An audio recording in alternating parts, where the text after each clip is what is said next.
Hello everyone, welcome to the State of the Nation, the 4th episode.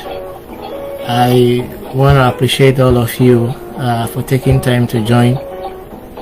This is going to be more like a very long one, so we'll try to address all of the issues that I've lined out for us to discuss. It's a very hot topic, especially when you try to read meaning to the title. So we'll just give a few moments for additional persons to join us, and then we can begin immediately. Thank you very much.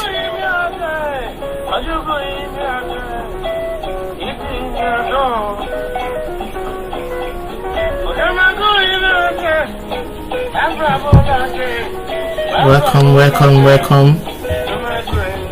Today is going to be interesting. We have a lot to talk about.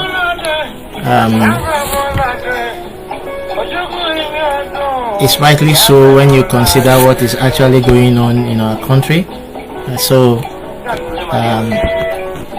it's going to be loaded. It's going to be very loaded. So just sit back, relax, and then let's enjoy the ride together. The road to Biafra.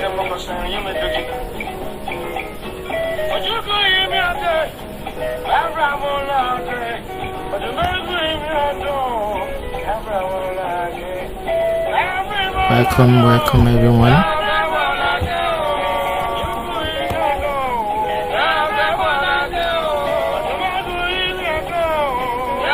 Thank you everyone.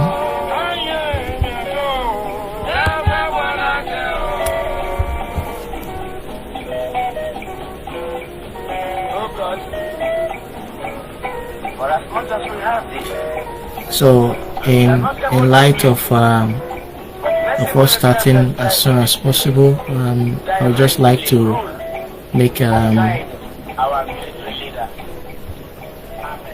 prayer. Almighty and ever-living God, we thank you for this episode. We know that you are going to give us utterance, and we ask that wherever this message get to, you interpret it to help it achieve that same goal that you have you've designed for us to be able to achieve. All this we pray in the mighty name of Jesus. Amen. It's an interesting time to be a Nigerian. It's an interesting time also to come from the eastern part of the country.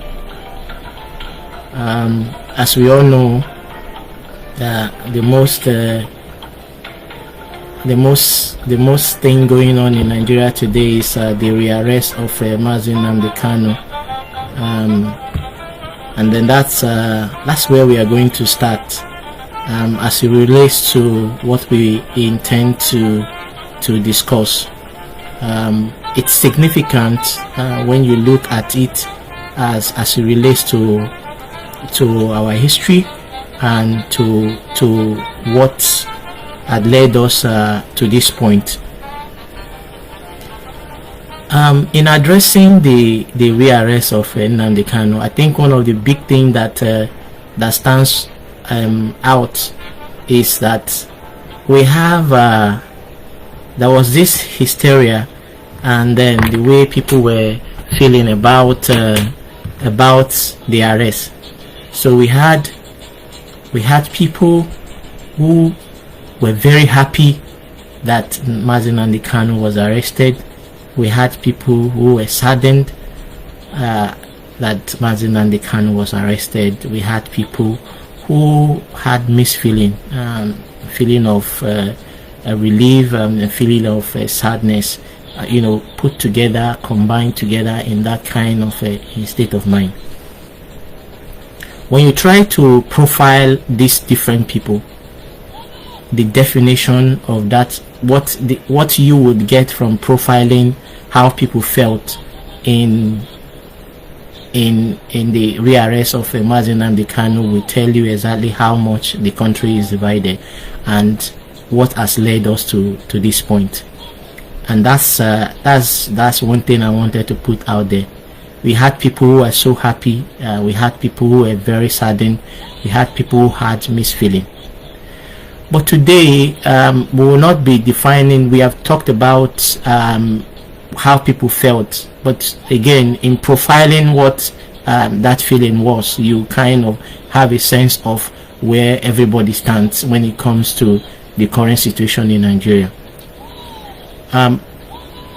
But when you look at the topic of today, you realize that what we really want to focus on is the state of Nigeria today, but to really dissecting and looking into the journey towards Biafra, the road to Biafra, where we are and how significant this moment is. And I would like to address these three classes of people that I have talked about. If you are very happy that Mazi Nnamdi Kanu was arrested, ask yourself, has the arrest of Mazi Nnamdi Kanu changed anything in Nigeria as regards to everything that we have been saying that is wrong with our country? If you are saddened about the rearrest of Mazi Nnamdi Kanu, the question to you will be, what next on your mind? What do you think will be the next? If you have misfeeling, which of course again is even the most people I would like to actually address today as we begin to talk about critical issues that concerns the road to Biafra. So, how did we get here? How did we get to the point where we begin to talk about the issues of Biafra? How did we get to talk about this same arrest and how we are going to proceed from here? In the whole of these things,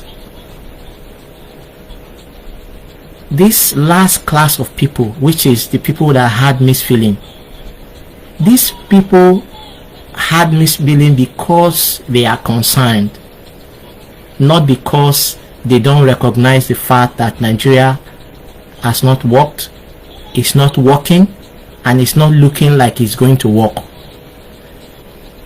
I mean, if you can look at these three things I've just said, then it gives you a serious concern of saying, okay, so where do we go from here?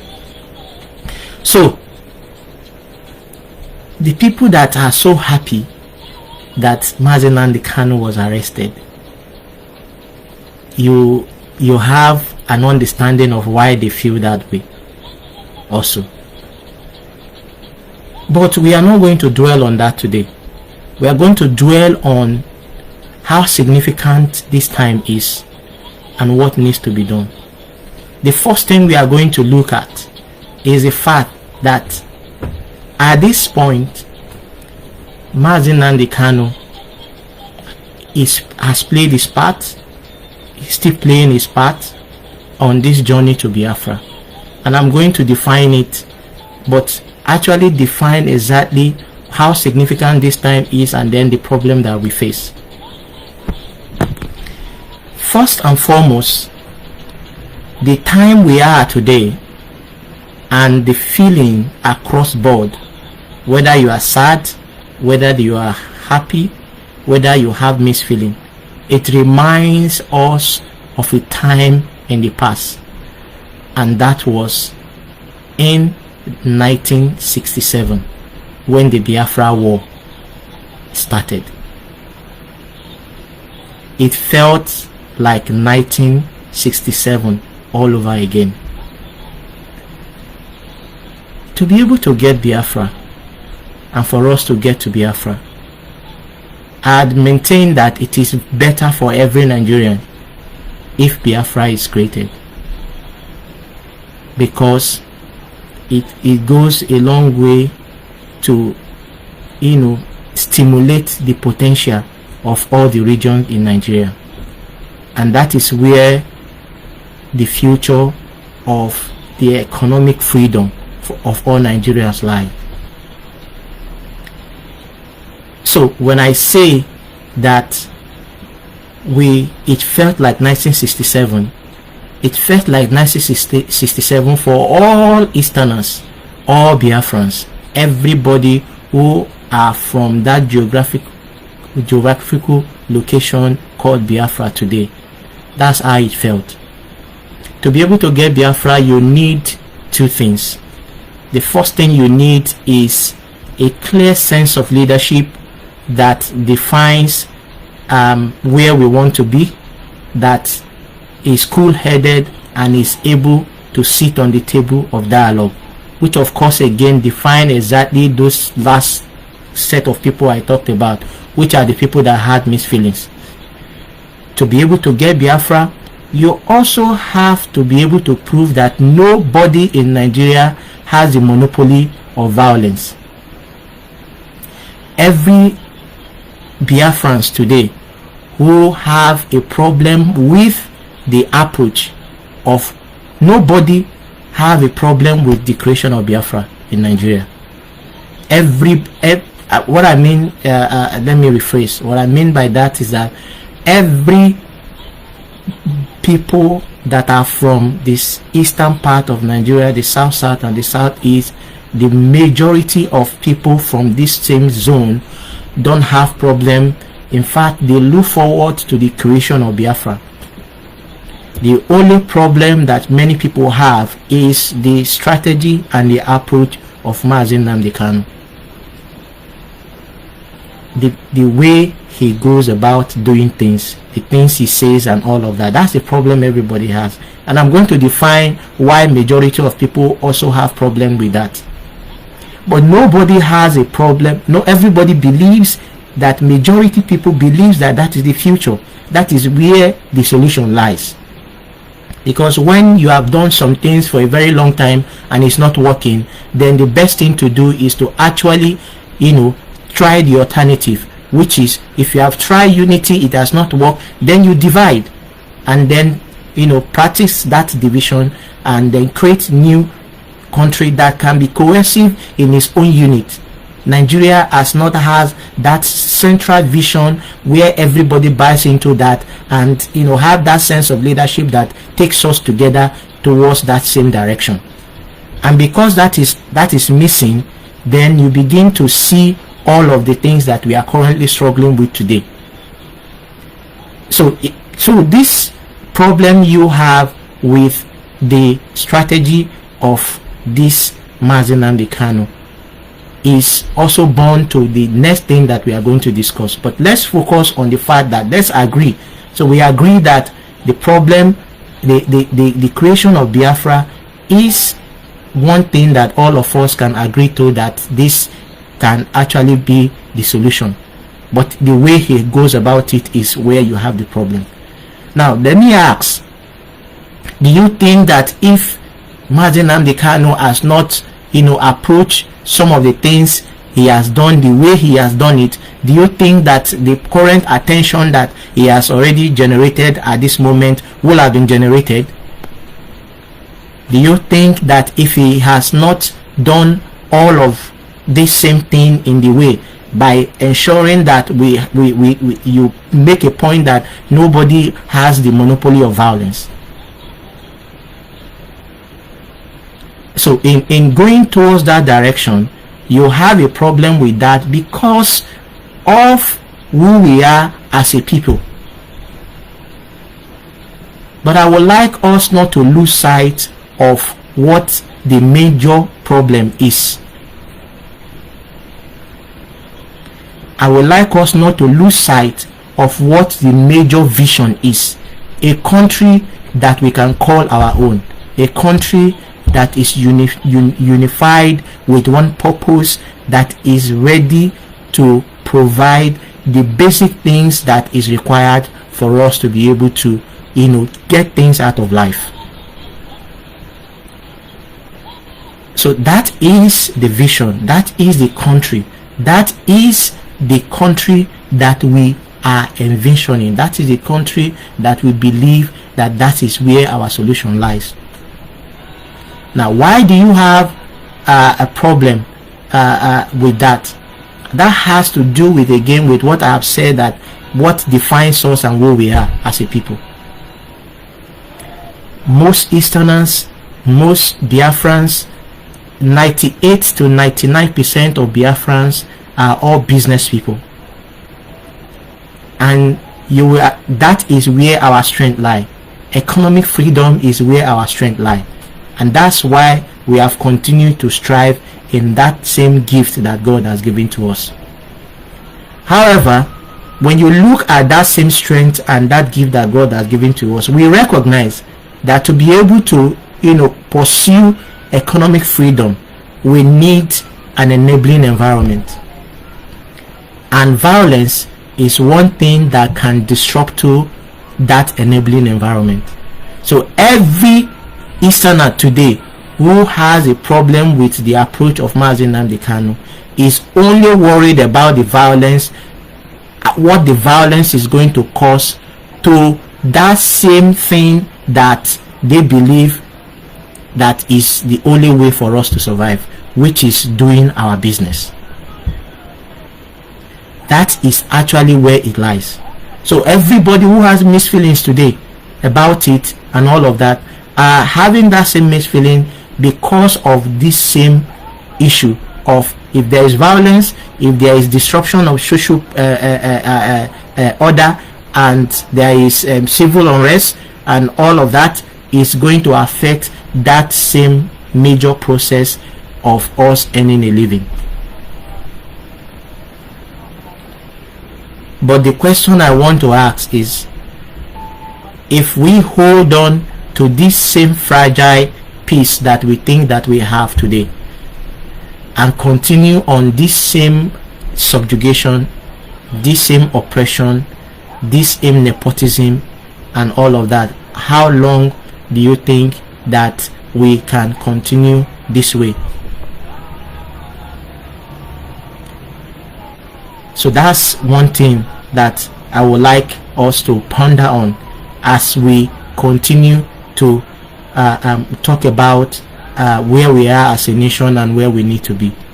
So that first concern is one thing that you would actually look at, and then you ask yourself, so this is one major area that I would have to look at the opportunity cost.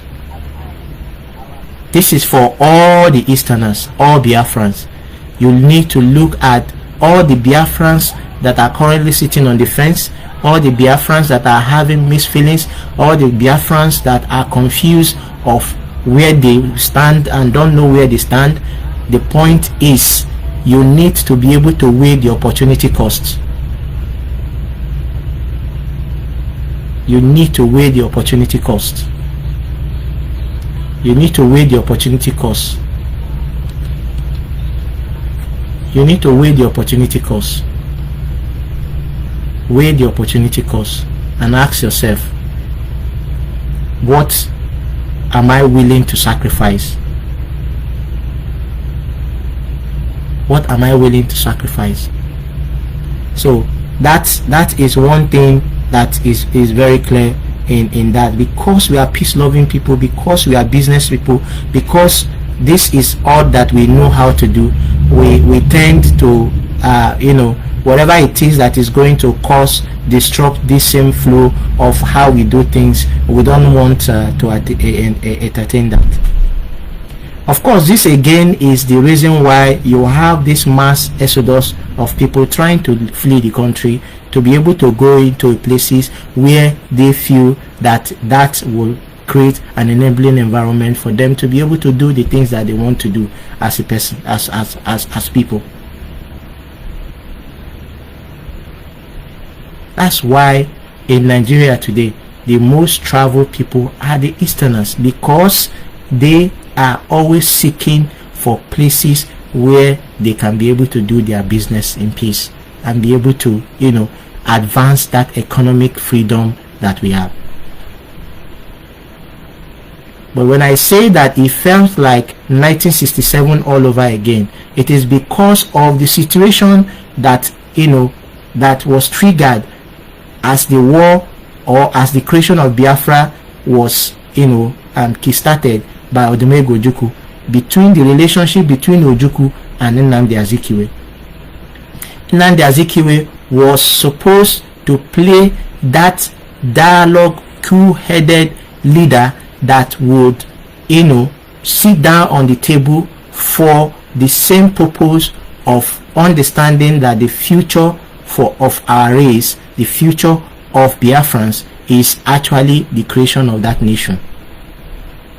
Unfortunately, there was no agreement between Nnamdi Azikiwe and Odumegwu Ojukwu, and that had critical effect on how the war was, elongated for 3 years, the killings of everybody and all the people we lost, and the eventual loss of the war. Today, we are in that same situation again of 1967, where because Ojukwu was, in real sense of it, when you transverse the time, you will see that Nnamdi Azikiwe and Odumegwu Ojukwu, the same thing Mazi Nnamdi Kanu have seen, and started in a peaceful demonstration and all of that, and all protesters were being killed and this thing before he advanced to this thing. It's the same thing that happened because Biafrans were being killed, everything was going bad and all of that before the nation Biafra was even created in the first place. Biafra was created as a necessity for survival. But because of the big vision of the United Africa of Nnamdi Azikiwe, he couldn't see that same Biafra as a solution to this same set of people who just need an enabling environment for them to be able to do their business. Same thing is happening today. The direction that Nnamdi Kanu has taken, and the direction that other notable leaders that should, begin to discuss the issues that actually concerns us as it regards to the future of the Biafrans around the table. That's other part of that leadership that actually will guarantee the nation to be stable, to survive, and to have a direction, is still the same thing that is still missing today. Like I said, Mazi Nnamdi Kanu has played his part, is playing his part in that same journey to that nation called Biafra. What is missing is that people who are supposed to play their part as it regards to the other area where every other person feel that is actually the direction that we needed to go through. Every other persons are failing us, and that's where we have to come in. That is where the wake up call of the essence of our being, our survivor, should trigger, that you know very well that this isn't right. In fact, the same rearrest of Mazi Nnamdi Kanu today is a gift in disguise, because it has also triggered the awakening of the people I call the last angels.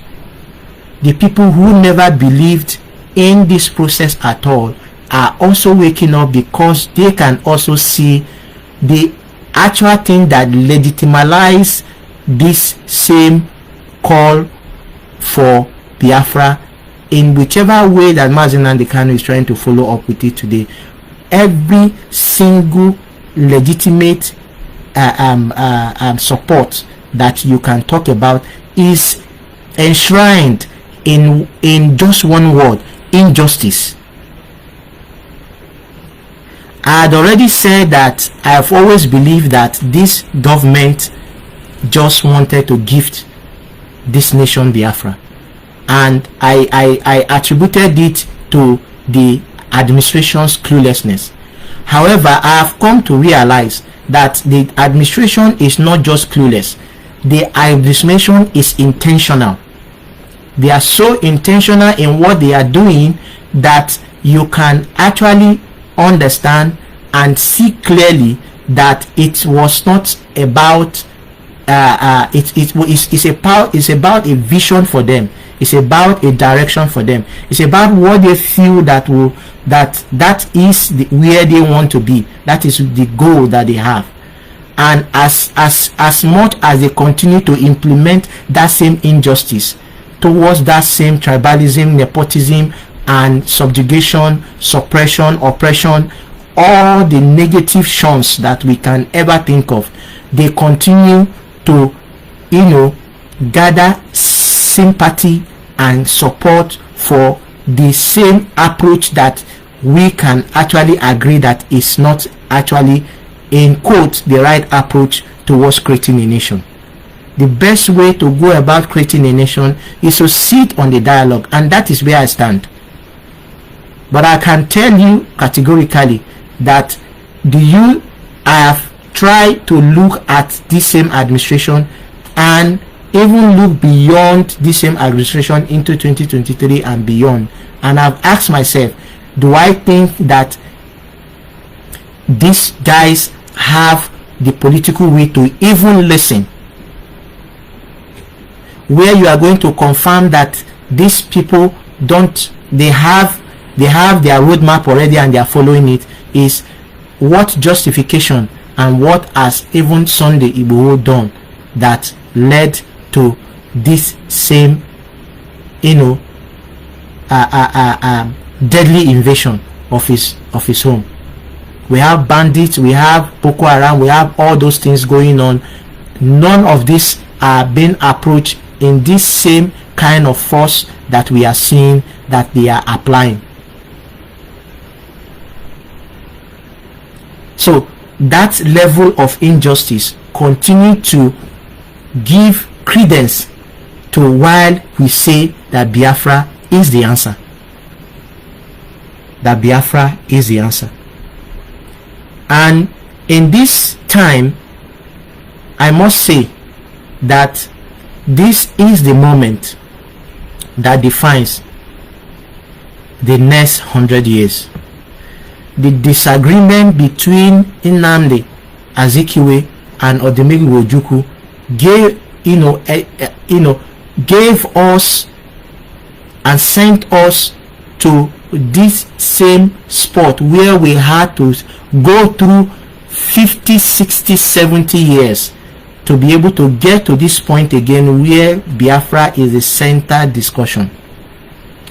If this time pass, we are looking at another 100 years before we start discussing, and that's why this is the moment to do what?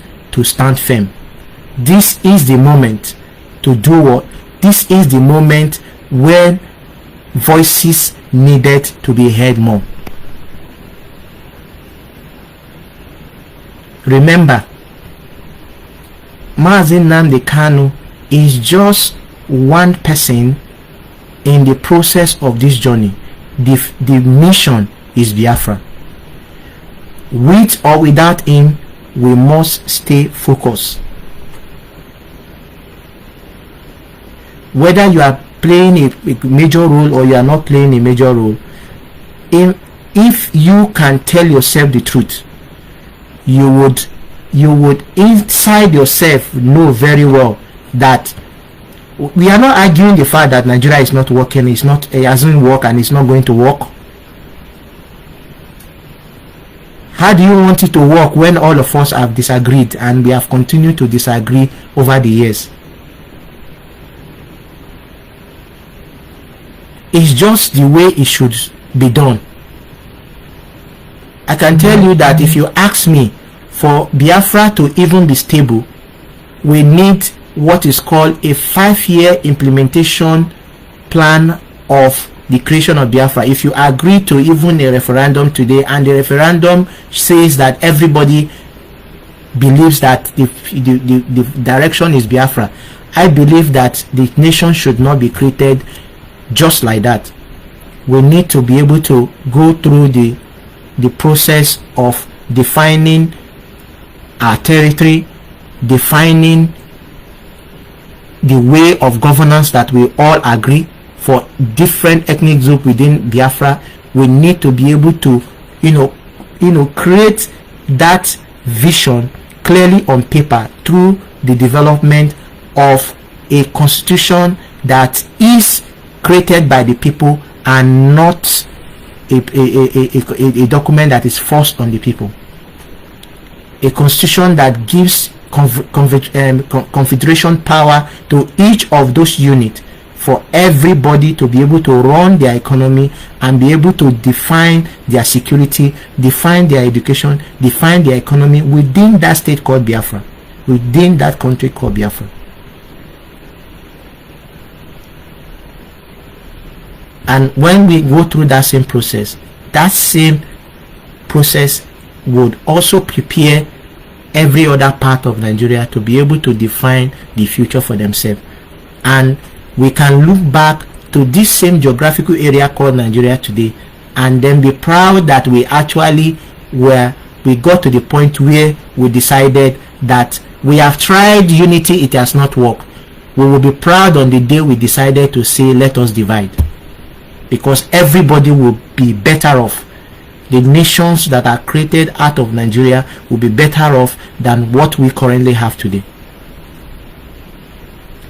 And it is so significant for the Igbo race, for the Ibibio, Ishekiri, Ijo, whichever tribe that is currently in this geographical area called Biafra, and whichever tribe that will later be part of this same new country that we call Biafra would look back and say, yes, this is the representation. I am fully represented in this country. My concerns and what I need is actually being spoken and discussed and implemented. There's no perfect country anywhere. We can all agree on that. But when things have not worked and it's not working and it's not looking like it's going to work, then the solutions should actually be, all the solutions should be discussed and we can be able to take a part. If the referendum is held today and we say that we want to become one, fine. And then we now begin to also discuss how and the approach that we are going to continue to maintain our unity, our what makes us one nation. So it is really a very significant time to really be an individual that is actually from the eastern part of Nigeria. And I must say this, that this is the time where we actually need to build bridges and not burn bridges. For every Easterner today who believes in Biafra, this is the time to actually ensure that you don't burn bridges but you build bridges. And I can tell you the truth, Biafra will come when the Yoruba nation align for the creation of their nation. What is holding Biafra in Nigeria today is Yoruba nation that has not fully aligned. That is the only thing that is holding Biafra today. So to build bridges, we must ensure for the northerners who understand that we also need something different from what we currently have. Check what I am saying. Even you yourself, you need something different from what we currently have today. The structure we have today is only favoring a few of you, a few elites who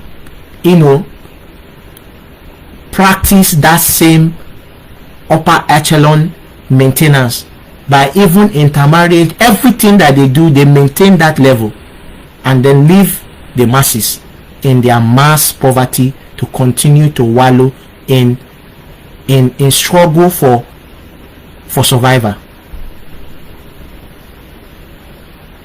We must rise above. We must build bridges. We must continue to stem our voice and make sure that our voices are heard. This is not the time to break bridges. This is the time to build bridges. This is the time to reach out. This is the time to be sober. This is the time to estimate the opportunity cost. In estimating the opportunity cost, consider the future generation. This is the time not to lose steam. This is the time to go all out and continue to demand justice. This is the time to show humility and sense of understanding. We must make sure that we don't allow pride and arrogance be the undoing of this momentum that we currently have. Igbos must rise above this water. Biafrans must rise above this water. The BBOs, everybody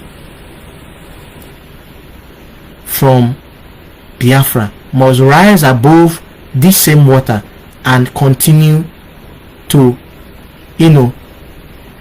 ask that central questions of justice.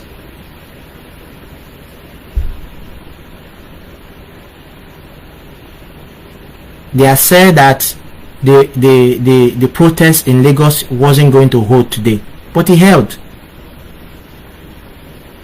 That is also a light of hope. It's a light of hope that we have to hold on to. I mentioned a few days ago, I said, when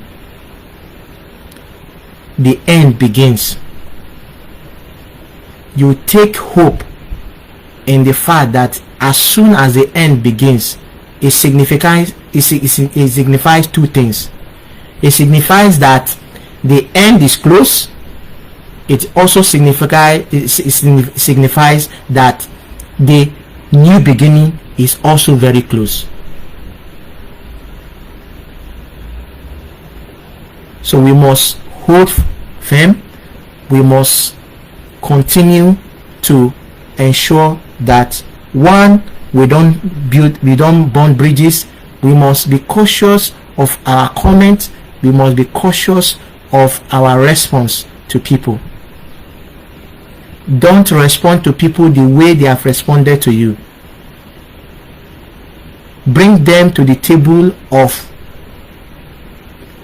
discussion and educate them about the best and the best future for all of us. Get more information so that you can be able to educate people. I looked at different reactions from many politicians from all across the nation, and then you can see exactly how injustice has placed us to where we are today. Everybody can disagree with everybody, but you can't disagree with the fact that things are not working. You can't disagree with the fact that things need to change. You can't disagree with the fact that things are not looking like it's going to work. Everywhere you look at in the south is the application of brutal force. Everywhere you look at in the north is pampering and romancing, and you begin to wonder what is going on.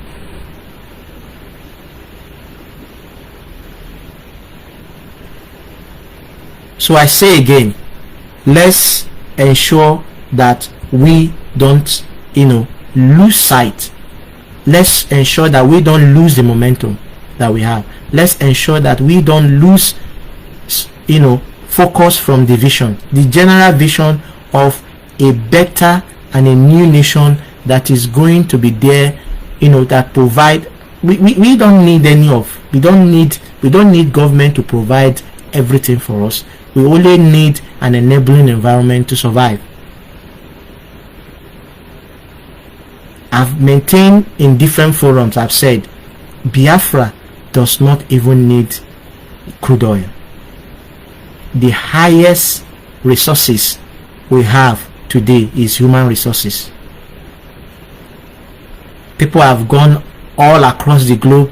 They've acquired different skills. They've acquired different understanding of how things can be, and all we need is to be able to create an enabling environment for these people to come back and begin to invest and develop this same new nation. Why do you think that Ghana is working today? At least, why do you think that Rwanda is working?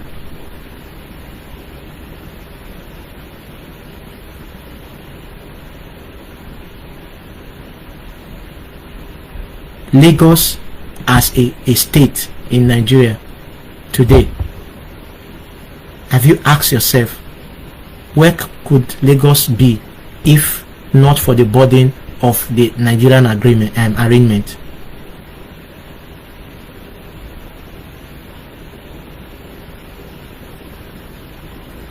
So it's a significant time in our history, and the road to Biafra is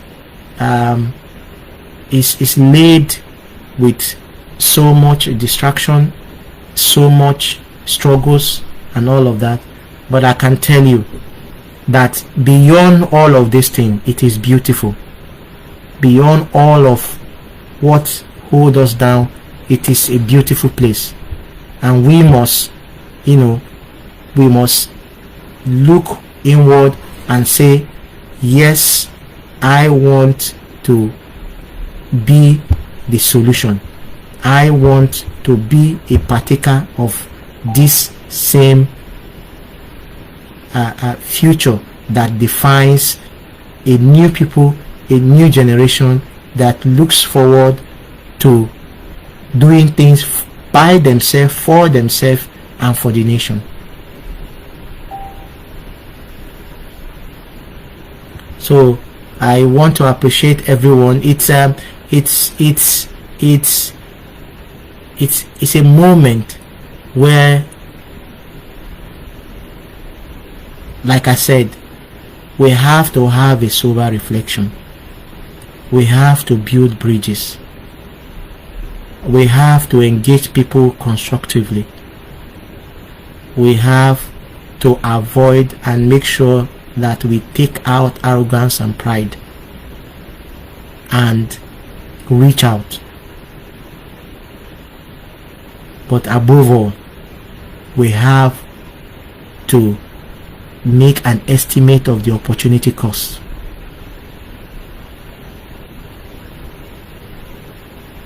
I know, I believe that we have what it takes to get there, but we have to be able to address all of these things. When that same symbolic leader in the person of Nnamdi Azikiwe is not present for us in this time and age, we must rise as a people to keep our eyes focused on the mission, because that is the only way.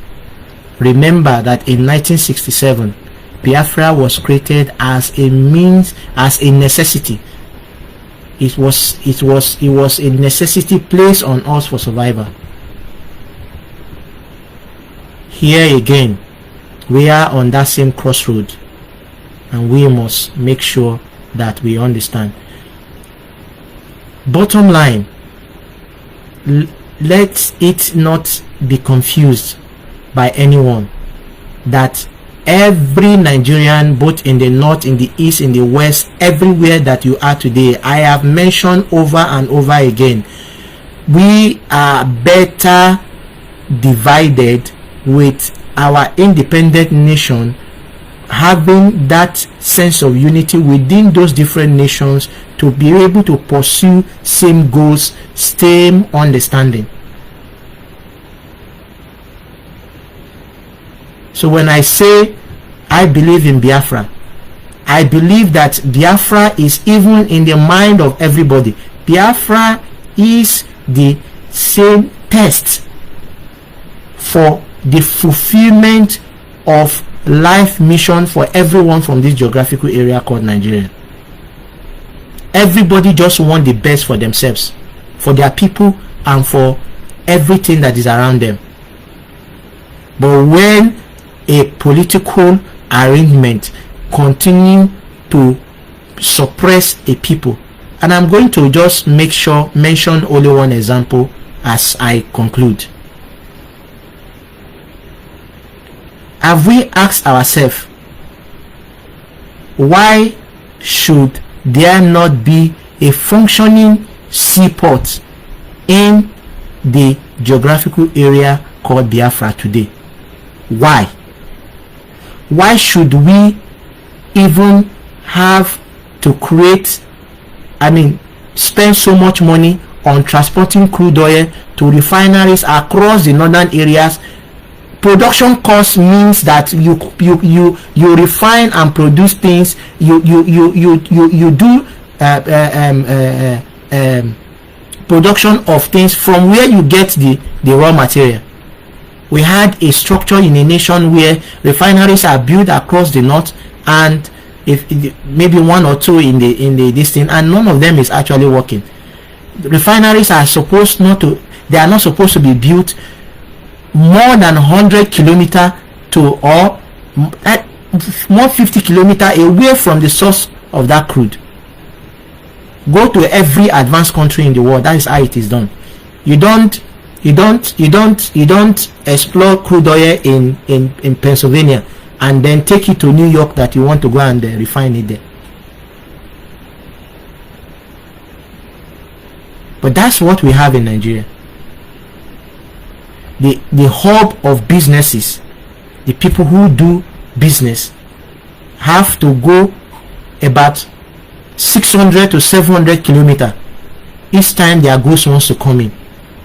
No rail network between Lagos and any part of the of the east. These are the issues. That is the economic subjugation we are talking about. If Biafra comes today and we have all of these things, who has time for what government wants to give and what government is not giving? That is the future.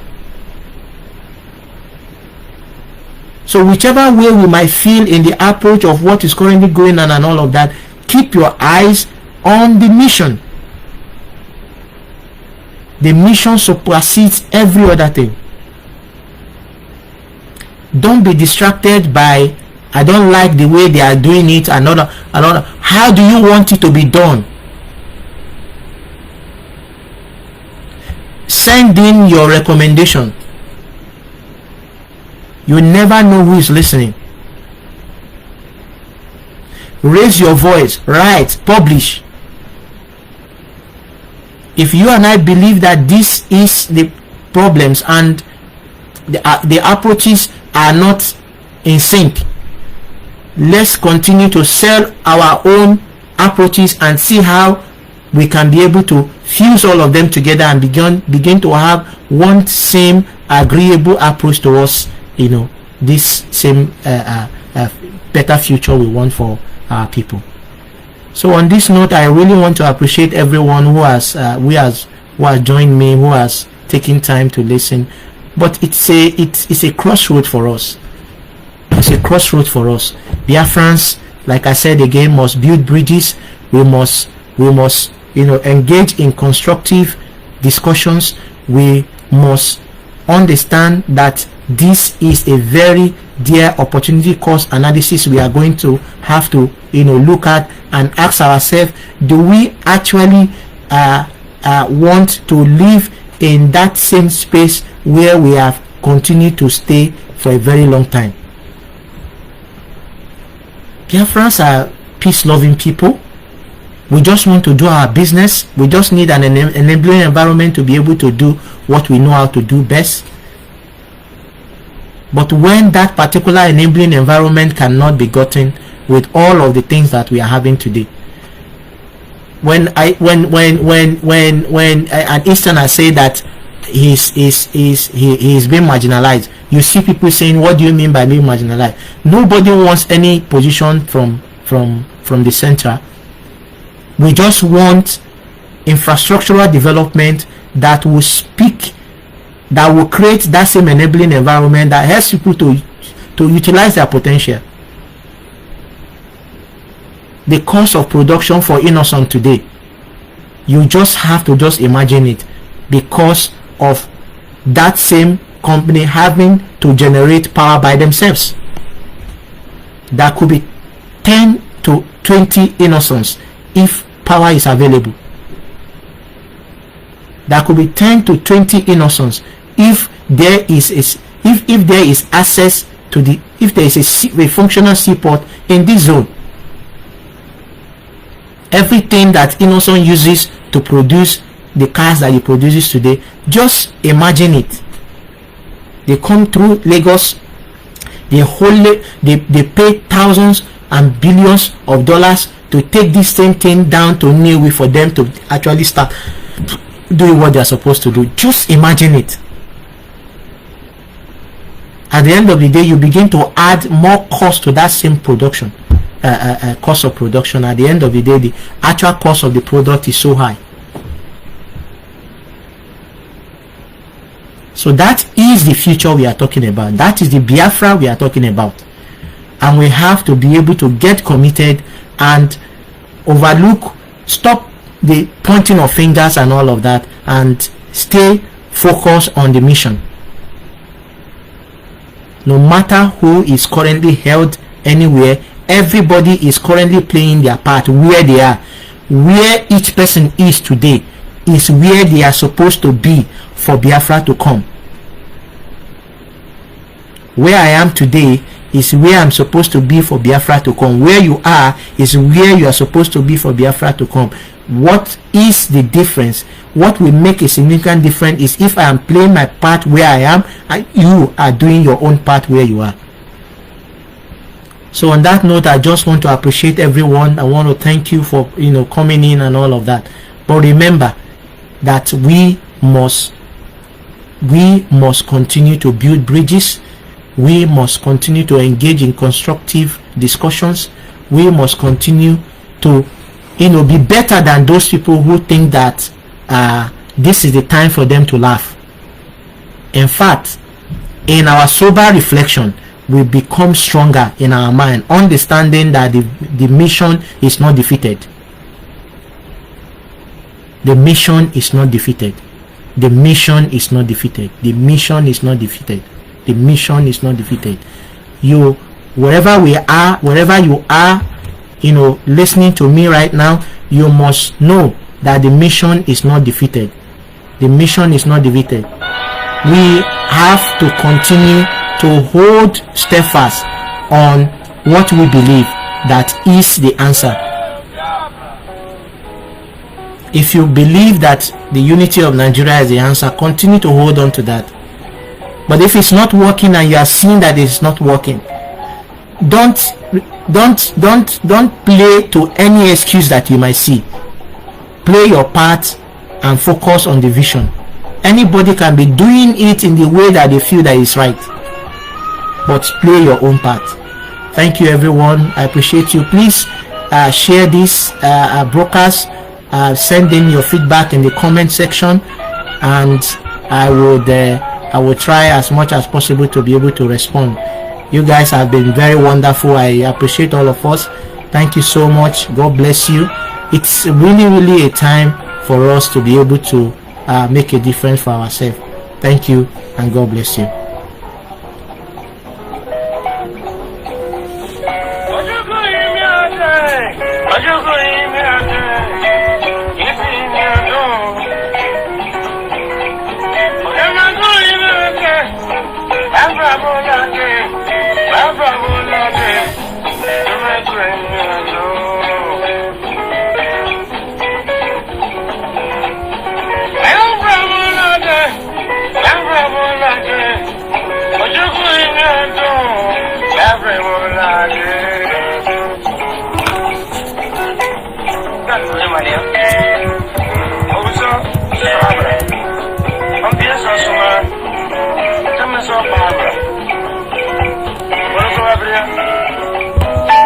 Flore Refre, Yana Boyana Rio.